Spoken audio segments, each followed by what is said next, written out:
Hola YouTube, on se retrouve aujourd'hui pour un nouveau lieu insolite, en Irlande. Je vais vous faire découvrir les falaises de Moher, inscrites au patrimoine de l'UNESCO, qui se trouvent à l'ouest de l'Irlande.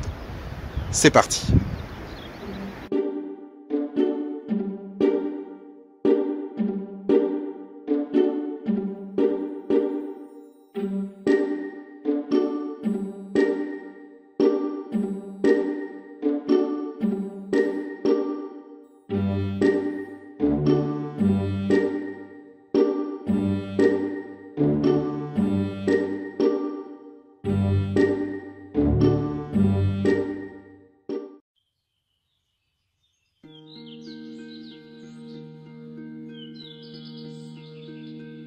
J'aurais évité la pluie lors de ma randonnée sur les falaises de Moher, mais malheureusement pas le vent. Donc je vous propose de vous accompagner en voix off plutôt que de vous mettre des vidéos où vous n'entendrez même pas ce que je dis. Donc il faut savoir que les falaises de Moher tiennent leur nom d'un fort en ruine présent sur les falaises depuis près de 2000 ans, constitué des ensembles de falaises situées sur la commune de Liscannor, au sud-ouest du Buren, dans le comté de Clarin. Et elles s'élèvent jusqu'à 214 mètres au-dessus de l'océan Atlantique sur une longueur de 8 km. Inscrites au patrimoine de l'UNESCO, les falaises de Moher possèdent des petits sentiers qui permettent d'arpenter ces reliefs découpés. Vous pouvez marcher du nord au sud et passer par la tour O'Brien, le point le plus haut de toutes les falaises. Les panoramas y sont juste splendides. Votre voyage sur les chemins de Moher s'enrichit de belles rencontres, car en effet, de nombreux oiseaux et espèces variées y vivent. Les amateurs d'oiseaux marins pourront apercevoir des cormorans, des pingouins tordas, des macareux et encore d'autres espèces aviaires de toute beauté. Les oiseaux nichant sur les falaises de Moher sont protégés par les lois irlandaises et européennes. C'est le lieu de reproduction de près de 30 000 oiseaux de mer. Le site a donc été classé refuge de la faune en 1988. Ce lieu magique a également accueilli de nombreux tournages de films, comme Astérix et Obélix au service de Sa Majesté en 2012, Princess Bride en 1996 ou Donne-moi ta main en 2010. Mais surtout, et c'est ce que je voulais voir, il a accueilli le tournage du 6e volet de la saga Harry Potter, Le Prince de Sang Mêlé en 2009, pour réaliser le plan de Harry et Dumbledore face à la caverne de l'Horcrux. En ce qui concerne les légendes, les falaises de Moher en ont plusieurs, mais la plus célèbre raconte l'histoire de la femme qui a donné la forme de son visage à un rocher à l'extrême sud des falaises. Ce rocher est appelé Hag's Head. Les Irlandais de la région racontent qu'une femme sorcière nommée Mal est tombée amoureuse d'un héros irlandais. Ce héros, je vous en ai parlé dans ma vidéo sur les druides, il s'agit de Cuchulainn. Il trouve les avances de Mal très désagréables et essaye de la fuir en courant à travers l'Irlande. Mal le poursuit jusqu'au comté de Clare. Elle pense l'avoir bloqué au sommet des falaises de Moher, car celle-ci s'élève à près de 214 mètres au-dessus de l'océan. Mais le héros, doté de pouvoirs surnaturels, réussit à s'échapper en se servant des rochers environnants pour sauter par-dessus le bras de mer. Mal essaye de le suivre, mais étant moins habile, elle perd pied et va s'écraser au pied des falaises. La légende veut que la mer soit devenue rouge à l'endroit où elle est tombée et qu'il s'est répandu tout au long des falaises, soit sur 8 km. On nomme depuis l'endroit où elle s'est tuée Mal Bay.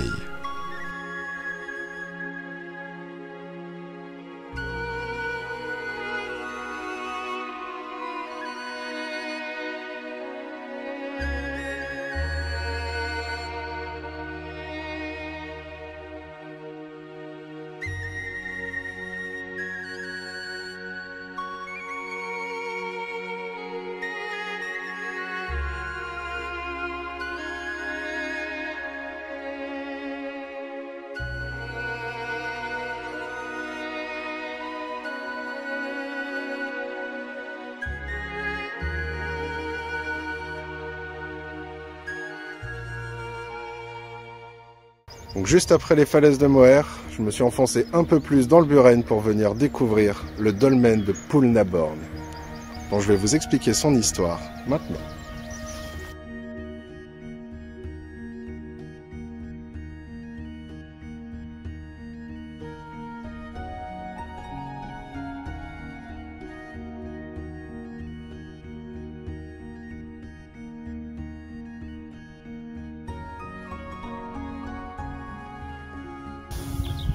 Donc le dolmen est situé sur l'un des points les plus désolés et les plus élevés de la région. Il comprend 3 portails dressés soutenant une lourde pierre de voûte horizontale. Il date de la période néolithique, probablement entre 4200 et 2900 avant Jésus-Christ. C'est le plus connu et le plus photographié des quelques 172 dolmens qu'il y a en Irlande. Le cadre karstique a été formé à partir de calcaire déposé il y a environ 350 millions d'années. Le dolmen a été construit par des agriculteurs néolithiques qui ont choisi l'emplacement, soit pour le rituel, comme marqueur territorial, soit comme lieu de sépulture collective.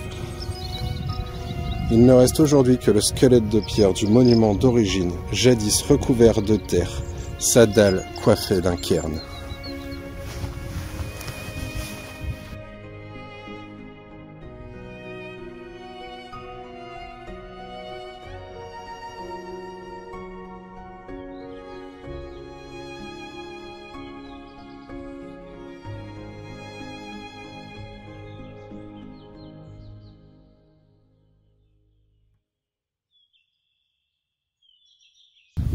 Donc lorsque le site a été fouillé en 1986 et à nouveau en 1988, environ 33 restes humains, d'adultes, d'enfants et même de bébés ont été retrouvés enterrés au-dessous, ainsi que divers objets en pierre et en os qui ont été placés avec eux au moment de l'inhumation. Les restes humains et les objets funéraires sont datables de 3800 à 3200 avant Jésus-Christ. Cet endroit mystérieux contient une très grande partie de l'histoire de l'Irlande. Mais il y a encore beaucoup de mystères autour de ce dolmen et on ne sait toujours pas réellement à quoi il pouvait servir.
Sur la route R480 qui relie Corofin à Ballyvogan, proche du dolmen de Poulnaborn, se trouve une jolie petite église en ruine, plantée dans un décor bucolique qui n'était pas du tout prévu dans l'itinéraire, mais j'ai quand même décidé de m'y arrêter.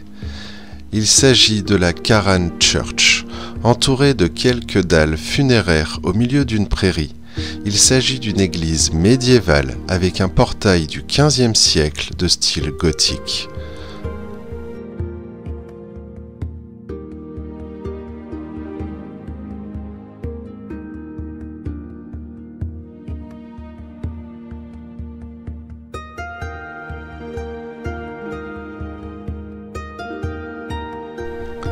Les ruines de cette église témoignent de la présence chrétienne dans la région.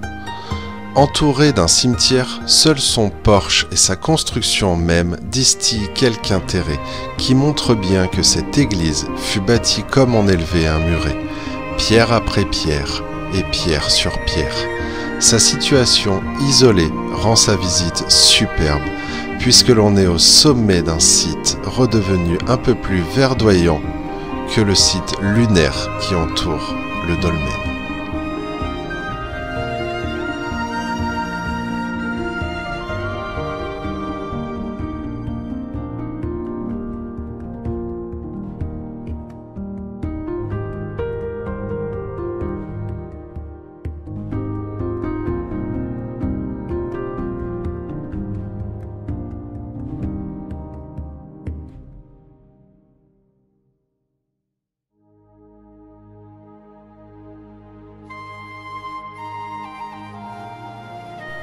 L'atmosphère y était très particulière. On ressentait vraiment quelque chose de fort dans cet endroit, donc j'y étais avec beaucoup de respect. J'ai regardé les tombes qui étaient magnifiques, j'y ai cherché le visage du gardien qui était censé être gravé sur une des parois. J'ai finalement réussi à le trouver, et ce qui a rajouté énormément de mysticisme à cette visite, c'est qu'un corbeau m'observait du haut d'un des toits, passait sur l'autre, et ainsi de suite. Mais il ne faisait que me regarder et croissait quand je lui parlais, comme s'il était justement le gardien de l'endroit.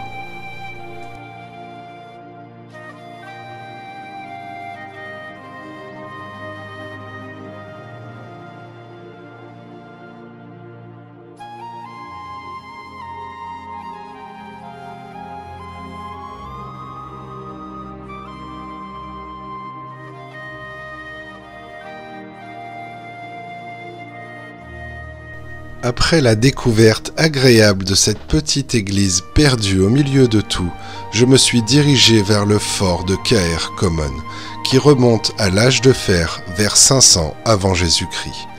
Il est l'un des exemples les mieux conservés de l'architecture ancienne irlandaise et est considéré comme l'un des sites archéologiques les plus importants d'Irlande.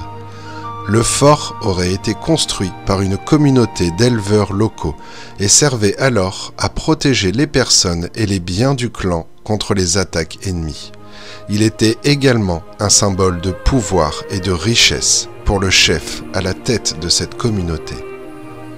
Le fort est également important dans l'histoire de l'Irlande car il a été le théâtre d'une bataille féroce entre deux chefs de clans rivaux en 1599. La bataille de Caer Common a ainsi vu Tej-An Comhead O'Brien, un chef de clan catholique irlandais, affronter un autre chef de clan anglais protestant, Lord Inchiquin. La bataille a été violente et a duré plusieurs heures, jusqu'à ce que O'Brien remporte la victoire. Aujourd'hui, le fort de Caer Common est un symbole de la résistance irlandaise et de la lutte pour l'indépendance.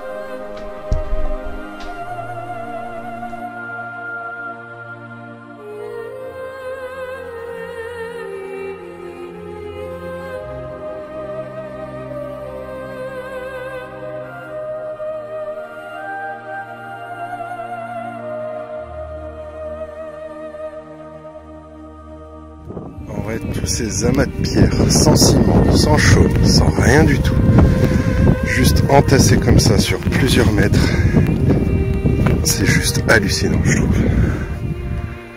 Tout est parfait, tout s'entasse bien, tout a tenu avec le temps surtout, car il faut quand même se dire que ça date du néolithique. Moi, ça me bluffe totalement. C'est magique comme endroit, vraiment magique.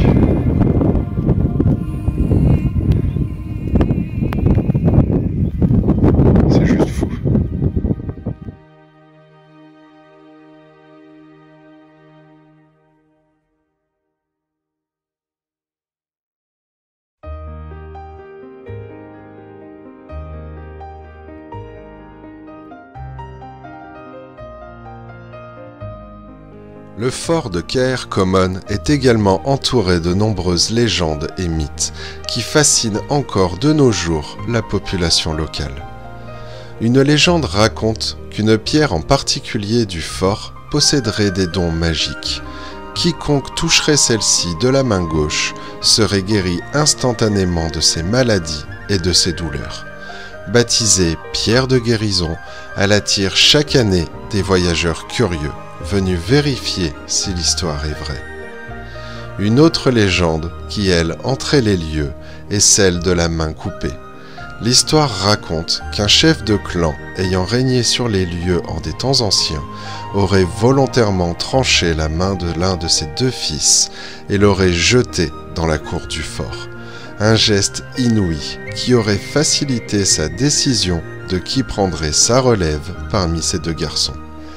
Ainsi, le fils amputé devint gardien officiel du fort, tandis que l'autre fils, resté indemne, fut nommé digne du successeur de la région. Un brin violent, vous ne trouvez pas ?